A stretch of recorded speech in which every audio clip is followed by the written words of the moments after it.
Welcome to Emerging Franchise Brands, the podcast that introduces you to the visionary founders of America's fastest growing franchise opportunities. We'll also hear from industry pros as they share insights on what it really takes to achieve the elusive milestone of 100 plus locations. I am your host, Frank Fumi, founder of I9 Sports, and my 20-year journey from inception to acquisition has given me a unique perspective on how to succeed in franchising. Join me as we welcome today's guest. Before I start today's show, I have exciting news for founders, CEOs, and franchise brand presidents. Join me January 14th through the 16th, 2025 in Tampa for the first ever Emerging Franchise Brands live event, an exclusive opportunity designed just for you. It's my blueprint for success at every stage of franchising, one I wish I'd had, packed with real-world solutions and strategies to solve your challenges today and prepare for those you'll face tomorrow. Space is limited, so head over to emergingfranchisebrands.com to secure your spot today. Hello, everyone, and welcome to the Emerging Franchise Brands podcast. On today's show, I have the co-founder of Sit Still Kids Salon, Amy Leclerc. Amy, how are you today? I'm great. Thanks so much. Thanks for coming on the show. So, Amy, why don't you tell us all about Sit Still Kids Salon, the name? Well, that's good. Yeah, it's a catchy name. Sit Still Kids Salon is a franchise concept. We have been actively franchising since 2019. But the original location was born in Portland, Oregon in 2007. So the founder of Sit Still, who is my business partner today, saw a huge need in the market. At the time, she had twin 2-year-old girls with a ton of hair and no place to take them to get their hair cut, and saw an opportunity for a business. In Portland at that time, when she researched like what was out there for kids, it was everything from like the Supercuts and Great Clips to adult salons to potentially a handful of kid-centric salons, but nothing that she saw spoke to like a modern parent who expects more when it comes to their kiddos.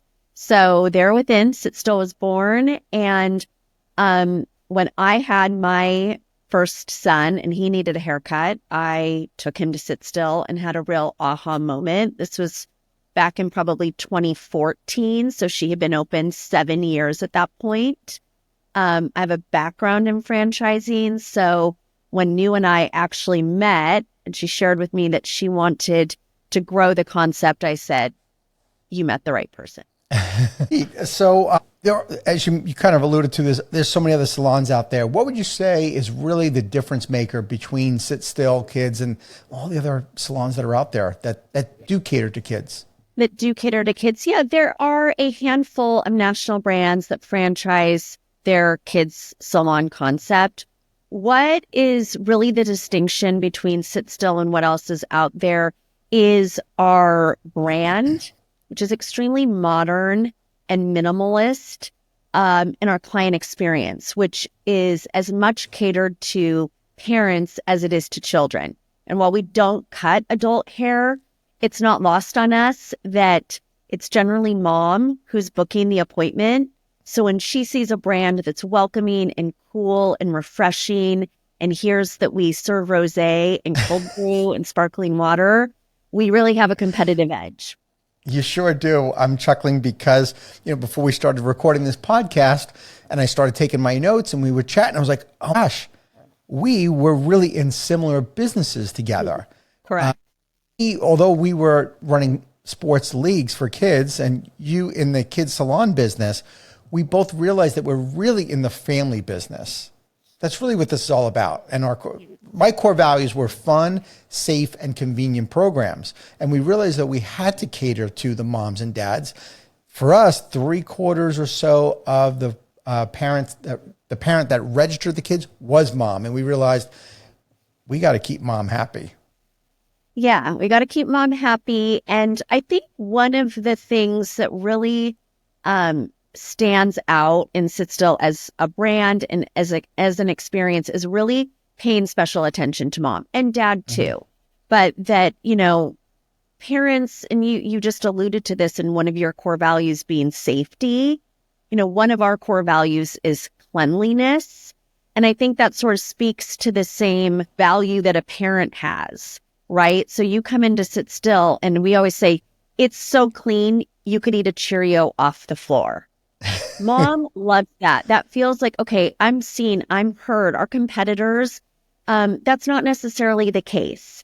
It's sort of like a kid's hair salon, and things aren't as tight. They're just sort of like less elevated. And so we flip that inside out. So we're presenting an experience that feels really good to mom and dad and happen to be cutting kids' hair at the same time. Great. Amy, you bring a different perspective here to the podcast, in that you have a franchise background. You're not the original founder, but as co-founder of the franchise. And I would love for the audience to hear your interaction with New when you first met with her and said, hey, I want to talk to you about this business. How did that whole thing come to be? Yeah, I'm quite serendipitous. So, as I mentioned, I have a background in franchising. So in 2009 maybe, I joined forces with the founders of Bar3, which is a boutique fitness, at this point, behemoth. I believe there's 170 locations across the country. I sold 150 of those. So I was there early days, from their original location through a decade of rapid, wild expansion. Wow. And really learned franchising baptism by fire. Those founders were kind enough and had the wherewithal to hand me the keys to their business, along with two other women who very early days had no experience in franchising, but really believed in the mission, vision, and opportunity that Bar3 had to grow. So, fast forward, as I mentioned, I brought my son to Sit Still, and at that point had been well into my career with Bar3. And my first experience at Sit Still as a client was I was wowed. I mean, my son had the best first haircut. We left with a locket of hair, a Polaroid photo. I spent $150 getting his haircut. I bought Moroccan oil, a baby gift. I was like, whoever business this is onto something. But I was busy at Bar3, growing a emerging franchise company and, being a mom and all of that. So I just filed Sit Still away. Okay. And in 2018, got a phone call from a friend who said, hey, I want you to meet someone. My friend owns a kids' hair salon. She's thinking of franchising it. She wants to scale. I think she should talk to you. And I said, is it Sit Still? She was like, yeah, you need to meet New. We met, we went and had coffee. And I heard about her experience from, it being literally just an idea to, surviving early days, a huge economic downturn, learning all the things that a small business owner who doesn't have a playbook learns. And I left that meeting and said to New, along with two women from Bar3, we could build this business for you. And she was like, sign me up. And it didn't happen that fast. We spent about close to a year still at Bar3, but doing diligence around the space. We knew nothing about the kids' hair industry. We knew Sit Still was something special, but had no idea where it sat in context to what else was out there. And coming from boutique fitness in 2018, where it's a white hot category that is highly competitive, to sort of orient to look at kids' hair. Right. It's like, there's no competitor. There's three competitors. There are so many millions and millions of children in this country who are being underserved. What is out there is not meeting the expectations of today's parent. And we knew Sit Still had a huge opportunity. It was like, the question became, if not us, who? Yeah, that's Such a great quote. I love the fact that you weren't exactly looking to leave. No way. I mean, we had good gigs. Right. We worked hard. We worked very hard and wore a ton of hats. I mean, I always say by the time I left Bar 3, I had hired half the staff. I'd fired a good portion of the staff. We started at the founder's dining room table and ended up in an office with 60 full-time employees, a digital business, a robust franchise business. I owned a location in New York City. I became a franchisee. I joint ventured with the founders of Bar 3. I had my dream job. Something called you otherwise. Work. What is that? I said something called you otherwise. 100%. I mean, and I always think that's like when you pay attention is when you're not expecting a change, but something drops in to your vantage point and has you sort of think otherwise. And at the end of the day, Bar 3 was not our company. We were building it for somebody else. And we learned a ton. And the experience, I wouldn't have traded 1 minute of that decade. I mean, I really,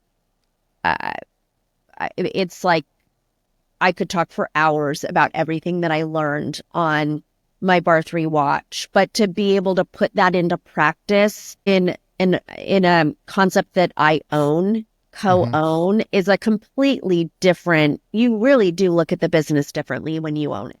Sure. What concerns did you have coming in, though, into a business where there was a founder and it was a sole owner, and you're coming in and she's saying, yes, I want you to do this, but there had to be some stuff going on in your head.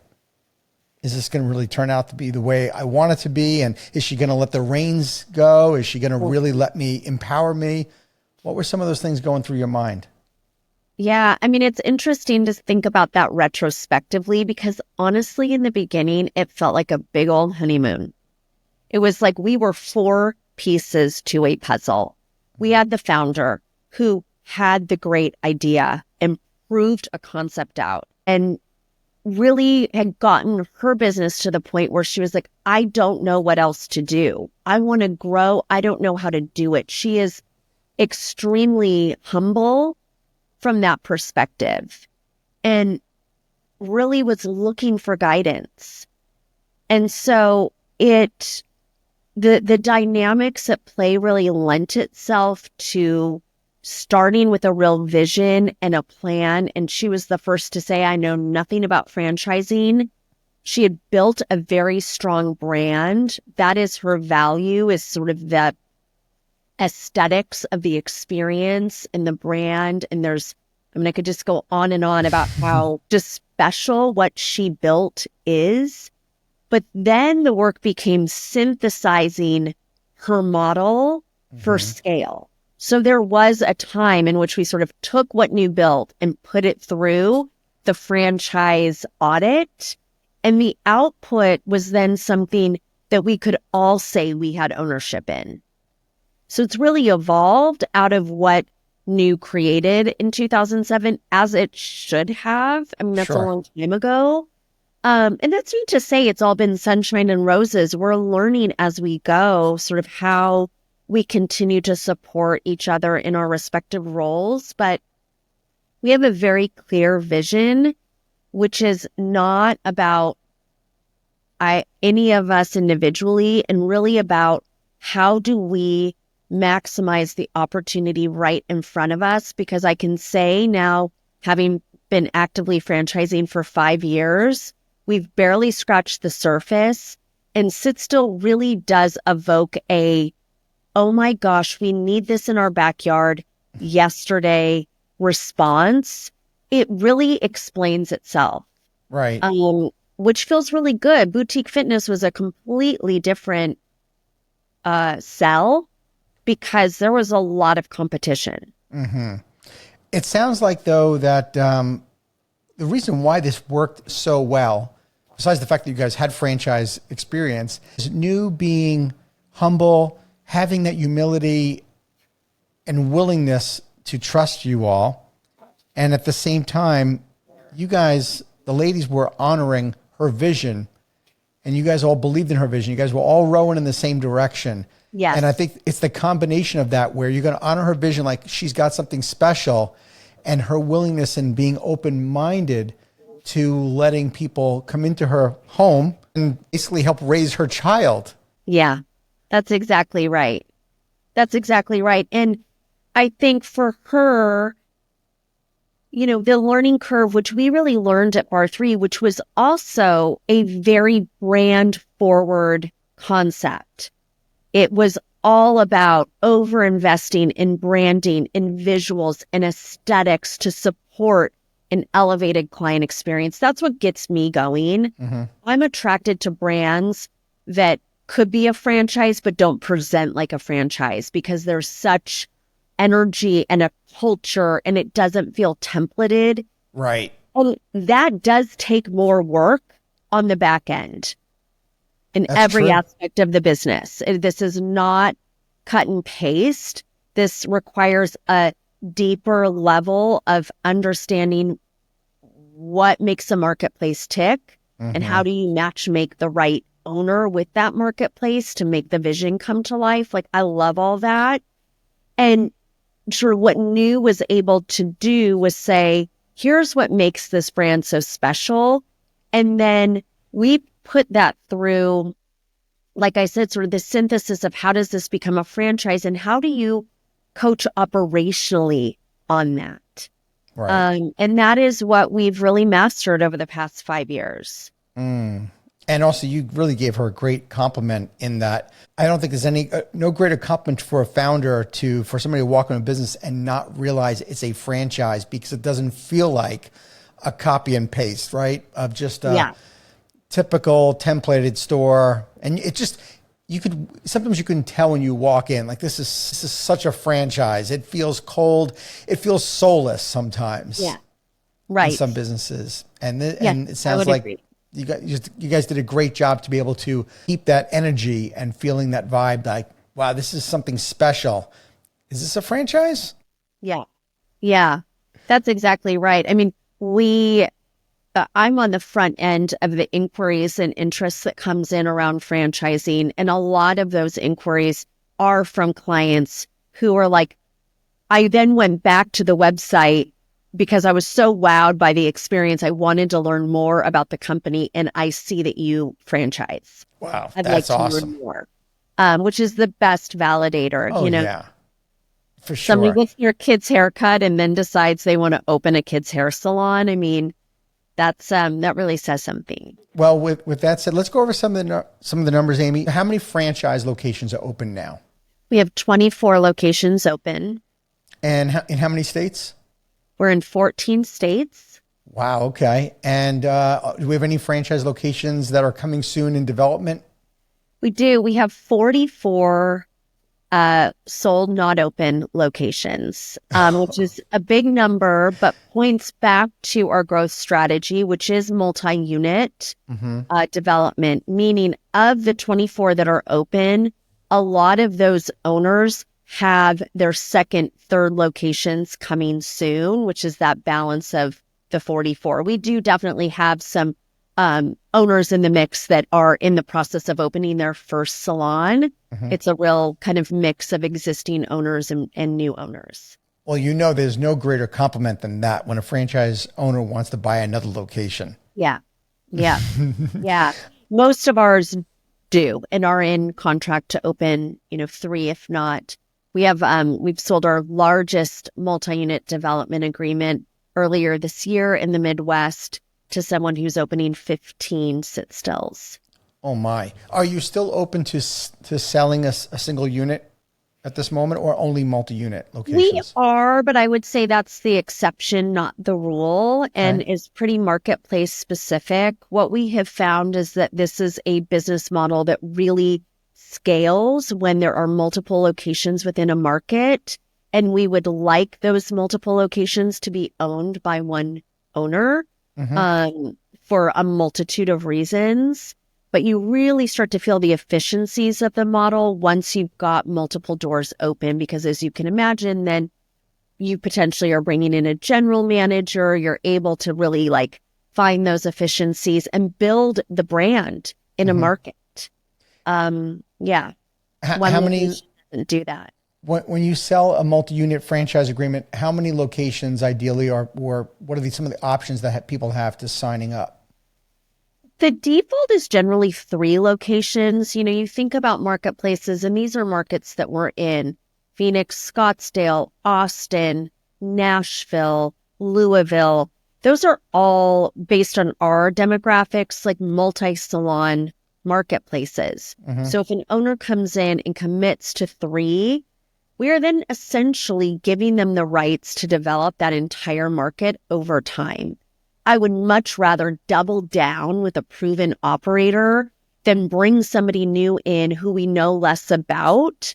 We will do that, and in markets that are 8 to 12 salon potential, it often makes sense that you have, 2, if not 3 owners. We're not really there yet, given just our infancy and how many doors we have open. But it is proving to be the right growth strategy. We have owners currently who have 3 doors open, and they are absolutely feeling the fruits of that investment in a bigger way. Okay. Sweet. What about the profile of a multi-unit franchise operator? In your experience, Amy, how does that differ from the single unit franchise operator? Do you see any differences for somebody that inquires on a multi or somebody that actually becomes a multi-unit franchise owner? Yeah, I really think it's just appetite for risk. That really, it's not, there's not a proprietary skill set here that like, oh, to be multi-unit, yeah, your potentially your financing looks different than your access to capital maybe looks different than somebody who's just doing one location. You know, if this model is playing out, that first location is helping you open your second and your third. So I really think it's more of a psychographic than like a demographic of our multi-unit looks like this, but single is a soccer mom who hasn't worked in 15 years, and multi-unit is a corporate woman who wants the off-ramp. We have both and kind of everything in between. Our multi-unit one is coming to mind right now. She is highly successful, and she has owned franchises in the past.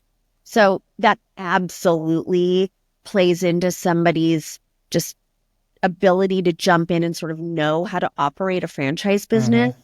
But that is not our prototypical franchisee. Okay. And now, one of the roles that you play in the company, you technically are also the VP of franchise development, I think you said earlier to me. And with the franchise development role, talk about franchising in terms of what's the investment range per location? What's the average footprint size? Yep.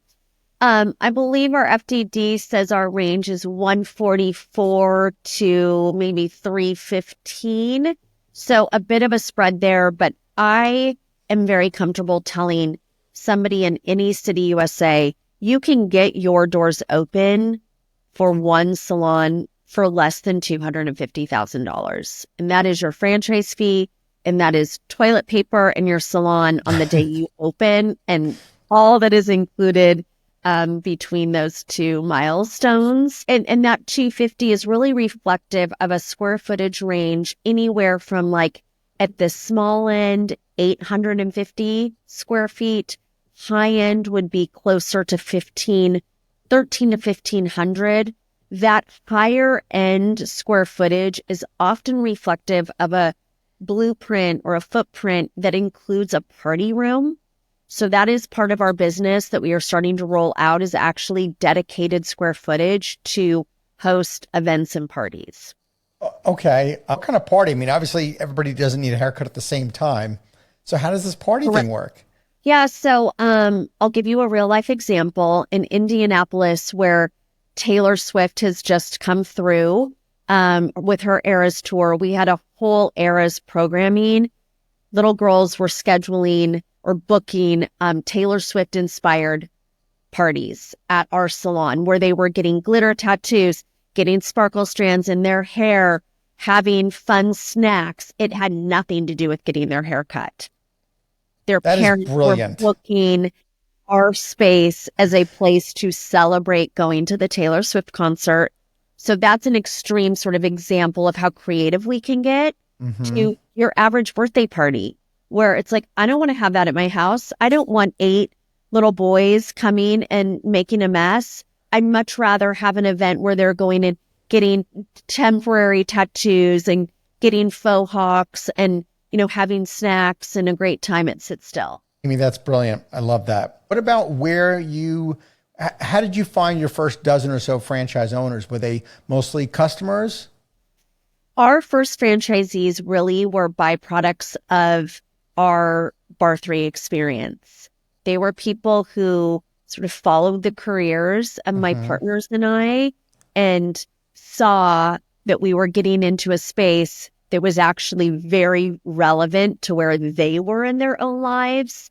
So you can imagine, Bar 3 at the time we left, 150 studios open across the country, all owned by women in their 30s and 40s who are moms. That's where that's skewed. So we sort of take a massive pivot into the kids' hair space. But between all those owners, all the instructors, and all the clients, it's a huge community that Bar 3 has. And we had relationships with a lot of those people. So our first few franchisees were actually Bar 3 instructors. Okay. Wow. I've never heard that before, but then again, I haven't talked to many people who had franchise experience that took that into another business, another brand. So, all right. Very good. Yes. Our first 3 franchisees taught Bar 3 classes.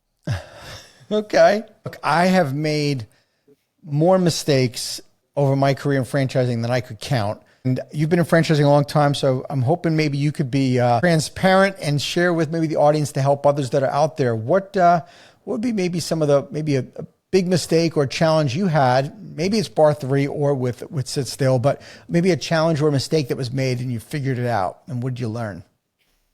It's such a good question. It's really like the question, because you learn the most from the challenges and the mistakes. Right.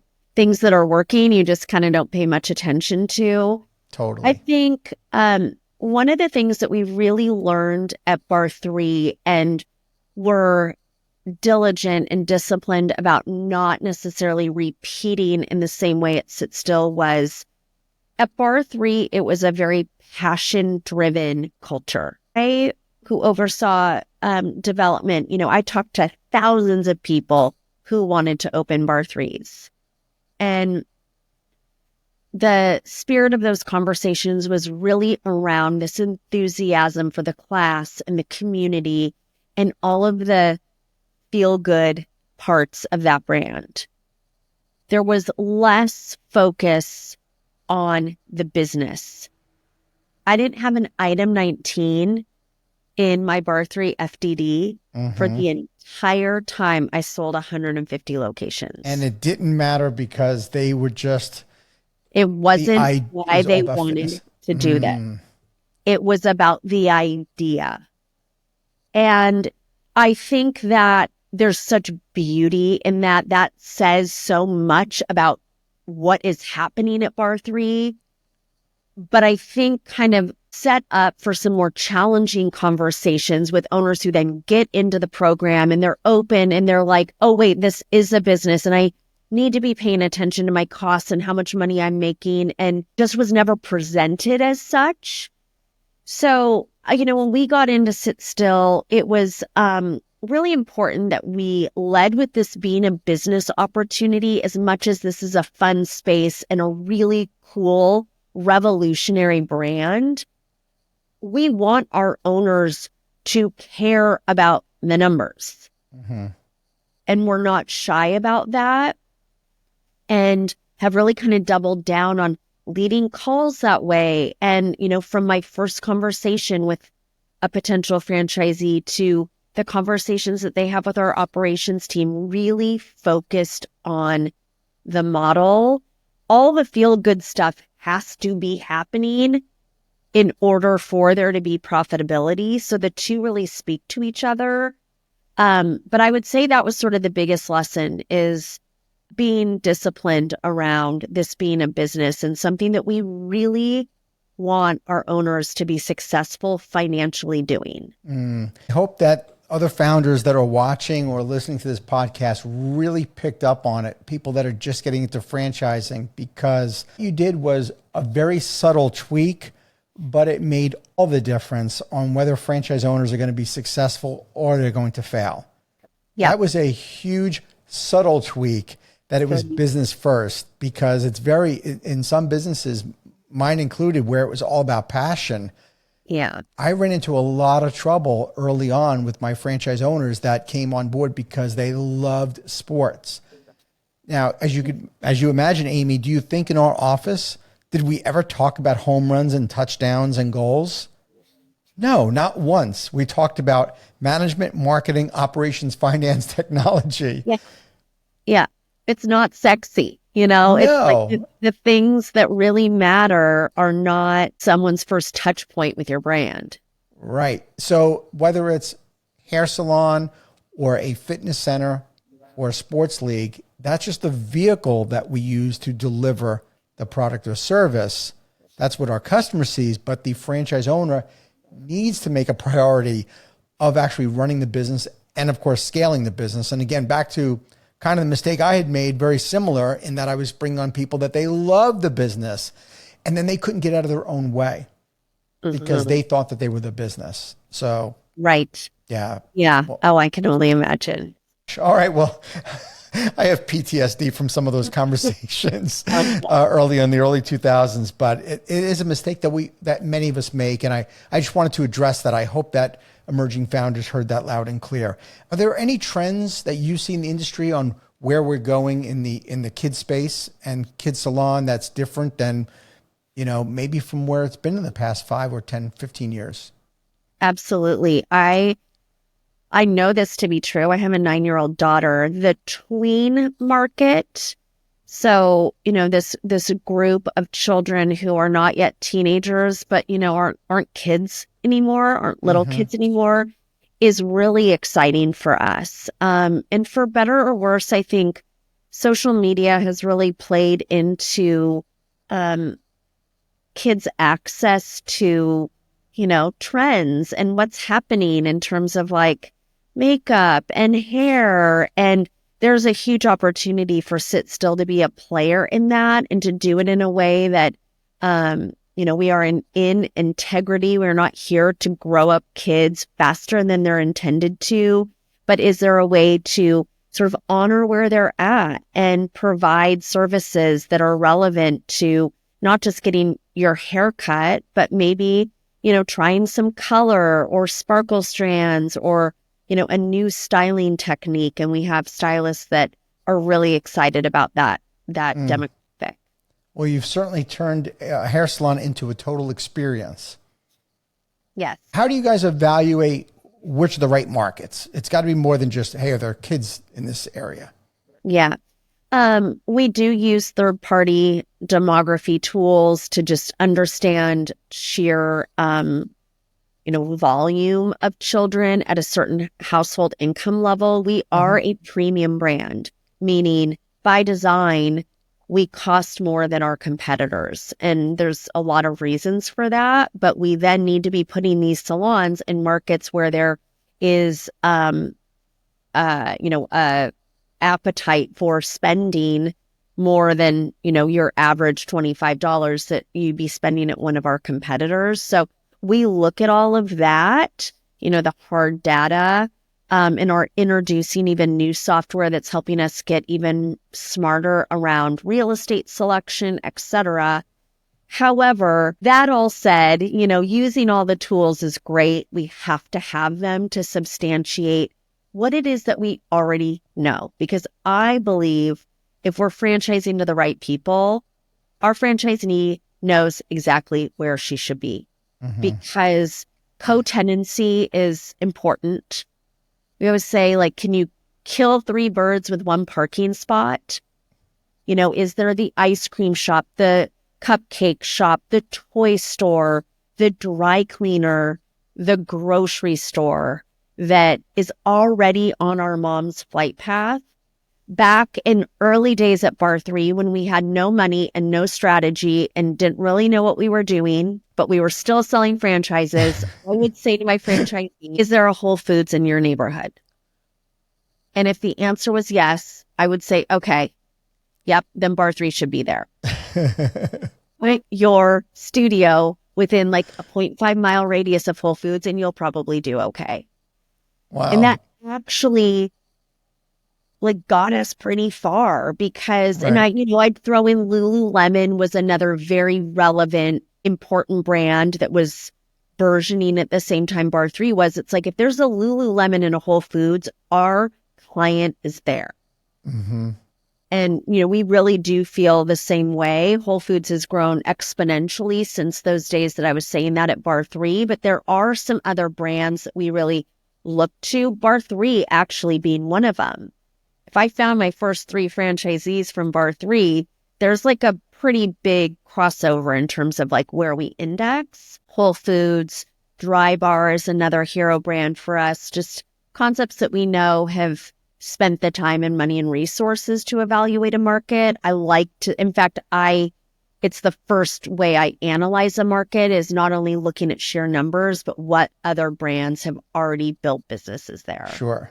I think there's a certain kids sports league that might also be relevant to Sit Still. You're right. It is the same client, it sounds like. It's the same client. Just saying. Yeah, gosh, we should be doing some like cross promotion with I9. Giving me a lot to think about. I could put you in touch with the right folks there if you like. What's the long-term vision for the company? What is New saying? What does she want to do? I understand she's an advisor in the company still. And what do you guys, where are you going with this? Where are we taking it? Are we going to sell the private equity? Are we going to do this for the long haul? What are we thinking?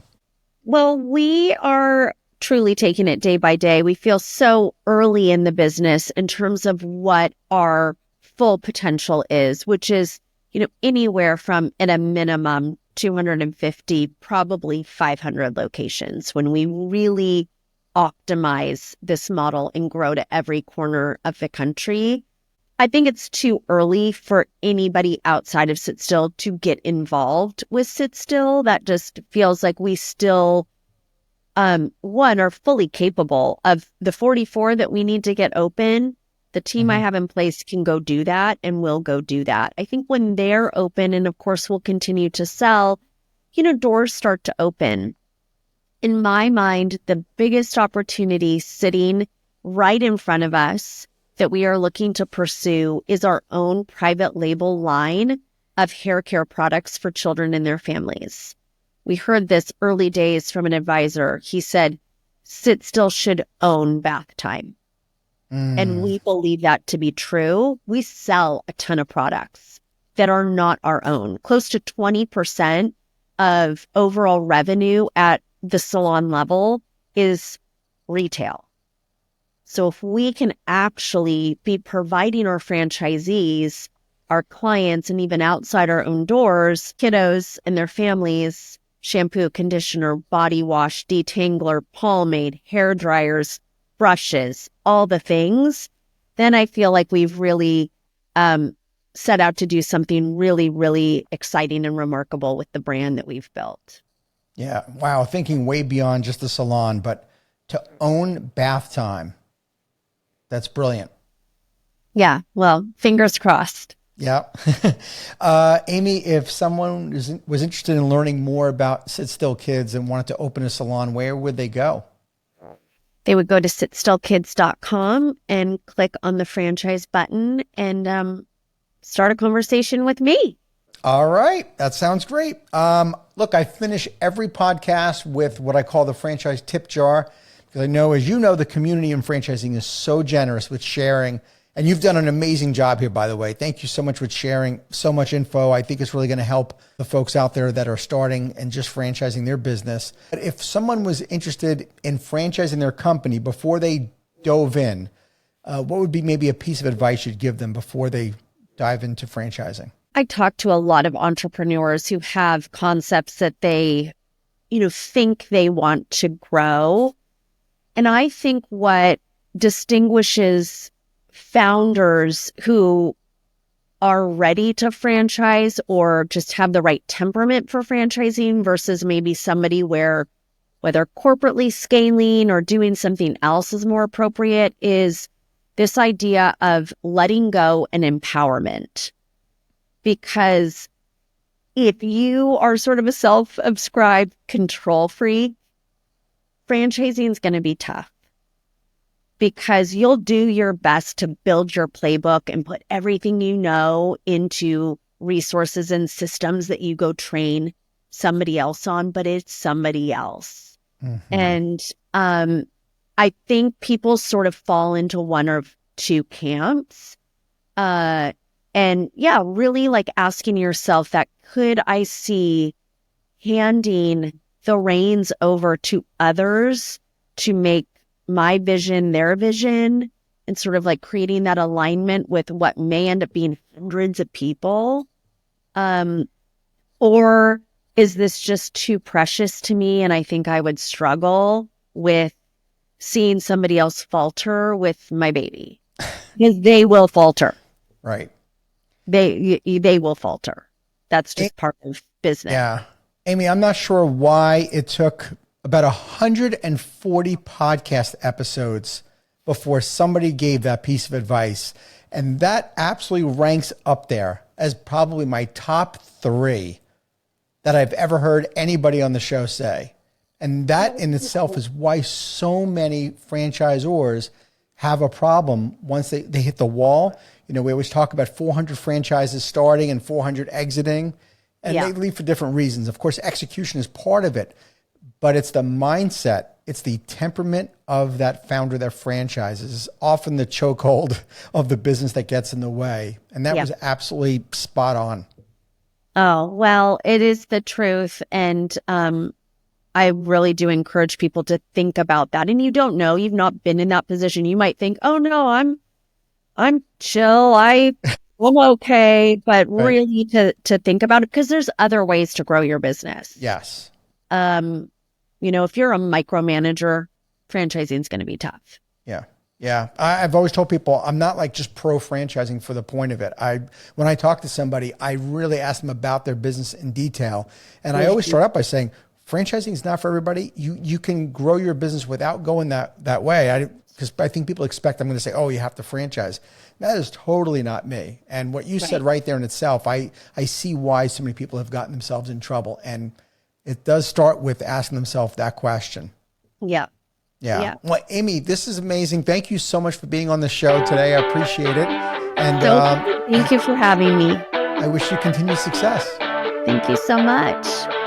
Thank you for tuning into the Emerging Franchise Brands podcast. For additional insights, guest applications, and to stay connected, visit us at efbpodcast.com. The Emerging Franchise Brands podcast is for entertainment purposes only, and the views expressed do not necessarily represent those of Emerging Franchise Brands, its host Frank Fumey, or Emerging Franchise Group LLC. Any discussed franchise or investment opportunity requires thorough investigation, obtaining proper disclosure documents, and expert consultation before making any investment decisions. The podcast and its host do not offer professional advice or endorsements, and they hold no responsibility for actions, representations, accuracy, or consequential damages related to the podcast content.